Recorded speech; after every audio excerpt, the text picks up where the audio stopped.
Hey guys, let me talk to you why this bathroom ensuite renovation in Holliston, Massachusetts was almost a $62,000 investment. First, the client decided to start with design and plan their space. That was an investment of $2,200.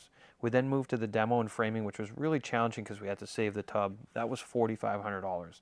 The plumbing alone was $8,500 investment. The plumbing parts, like the body sprays, the sink faucets, those kind of items were $3,000. Electrical, including all new lighting, was $1,800. Drywall and repairs were $2,200. The tile materials, this was crazy. They were installing 4 foot by 4 foot wall tile. The tile alone was $6,500. The prep materials for the tile was another $2,200, and the tile labor was $6,500 as well. We actually did a custom spray finish on the vanity when we were done, and that was $2,200.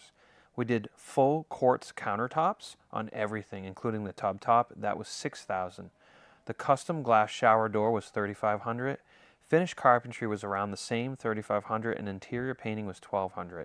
On top of that, our contractor fee to manage the project, schedule our subcontractors, schedule our team, handle inspections and permits, and procure all materials to the site was a $10,000 contractor fee. And that's how you got a $62,000 bathroom.